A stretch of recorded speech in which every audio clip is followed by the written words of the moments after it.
Good afternoon, everybody. Thank you for having me here. So I just want to share a few experiences and thoughts around the art of persuasion, the golden rules of marketing.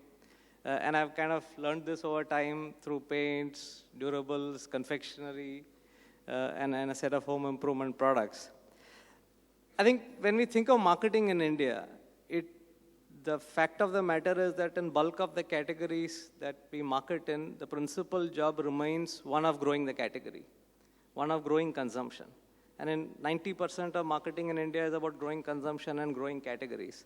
And hence I want to share some thoughts around really the rules that work for growing categories and how do we persuade consumers to consume more. That's really, I think, what marketing is about in India. One of my big learnings on getting people to consume more is the power of when as opposed to the power of why. And I think far too much of marketing tends to focus on the why. To say, why should the consumer consume my product? What's the reason I am giving? Why is my product good? How does it meet your need? So on and so forth. And far too much of marketing thinking and marketing energy goes in figuring out the why. But my belief is one of the big levers of driving consumption is actually to focus on the when as opposed to the why. And to be able to articulate when a consumer should consume a product without really worrying about whether the why is crystal clear. And in a couple of experiences I want to share on this. The first one is right in the early 90s when I happened to join Asian Paints. And a lot of the communication in the 80s was focused on why. And it was very rational, very focused communication. And in the 90s, even just before I joined, Asian Paint started communicating around the when, which is the time to paint is Diwali, wedding, Pongal. And if you saw that series of advertising for about 10 or 12 years, it never once tried to say, why should you paint? Why is Asian Paints good? Never. The fundamental focus of the communication was when should you paint. And the kind of category growth that got created at that time, the kind of painting energy that got created at that time was quite incredible. And similarly, about 3 decades later or 2.5 decades later, dialing to Cadbury Dairy Milk, and this is just maybe 3-4 years back, and one of the big pieces of work we did was this खाने के बाद कुछ मीठा हो जाए. And again, fundamentally saying when. And I remember as we were kind of preparing the ground for that, there was a lot of debate in the company on the why. To say why would chocolate be good for dessert? Consumers in dessert like temperature. They like either hot desserts or cold desserts. It's either out of the fridge or it's out of the tawa. And then a huge debate on the why. But really, finally, we said, we're not going to worry about why is the chocolate suitable for dessert. All we are going to say, खाने के बाद कुछ मीठा हो जाए, have dairy milk. Yeah?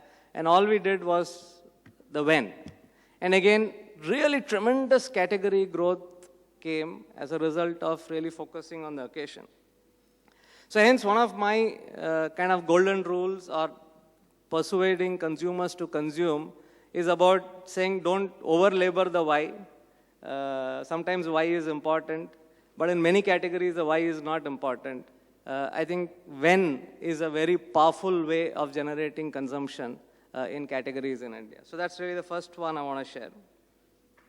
The second thought I want to share with you is really just insight. And persuading consumers, insight is important, golden rules of marketing, whichever way you're going to call it. And I mean, it's hyper important insight, but equally I feel insight is a word which is hyper abused. I mean, anything and everything is called an insight at times, and nobody ever doesn't have an insight. We always have an insight. And my experience has been, most of us are not clear of what we are looking for when we say we're looking for an insight. Yeah, an insight into persuading consumers and marketing. And it took me a lot of time to figure out, but finally, what's slotted in my head is to say there are two actually different kinds of insights. And many times we tend to confuse these two kinds of insights. The one kind of insight I like to call is I call the proposition insight, and second is what I call the creative insight. A proposition insights job is about how do you make your brand proposition more relevant to the consumer. Yeah, and I'll give you a few examples to explain what I mean by a proposition insight. The creative insights job is to say, how do I take the story that I am saying and make it more engaging and more impactful with the consumer. And these are often two different insights. A couple of examples of proposition insight, take something like Cadbury 5-star, and the product promise is around a very engaging, very chewy, very long-lasting eat. And you know, on the one hand, you can say, oh, it's a very chewy, very engaging bar. But it's through the process of inciting that you convert that very chewy, engaging bar into lost in the taste of 5-star. 5-star, you get lost in the process of eating a 5-star.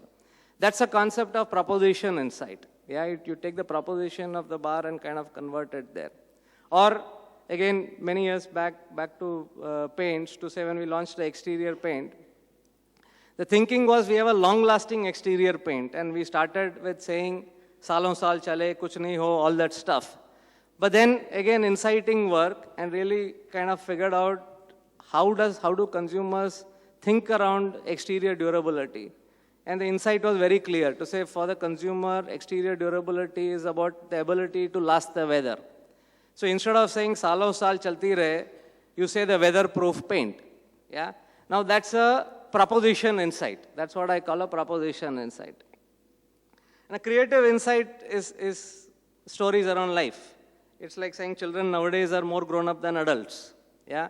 And you could create a very exciting story. Now this is also an insight, that children nowadays are more grown up than adults, and you could create a very exciting, very engaging story around it. And I think one of the golden rules of marketing for me is to be very clear, firstly, what is the insight you are looking for? Are you clear that you need a proposition insight, or do you need a creative insight? Sometimes the problem you're solving needs a proposition insight, but we all get hyper excited about having generated a creative insight. You know? And especially to the marketing community which is sitting in companies, I feel far too often we get excited by creative insights, and we don't do enough to generate the proposition insight. And the creative insight in many ways is the job of the agency, and the marketing community's job is the proposition insight. So I think that's the second rule of persuasion that I want to share with you. And these two rules, in my opinion, the when versus why, the proposition insight versus the creative insight, I don't think this is going to change with medium. Whether it's traditional marketing, digital marketing, so on and so forth, I don't think this is going to change. But as we come to digital marketing, which is the third space I want to talk about, there is some change which is happening. Yeah? And it's not just that the media that we are advertising is changing. There is change beyond that. I think, firstly, digital marketing and the conversion to digital marketing is not as easy as it sounds. Yeah? And I mean, one of the most mistaken assumptions is because consumers spend time in the media, it automatically means it's marketing effective. Yeah?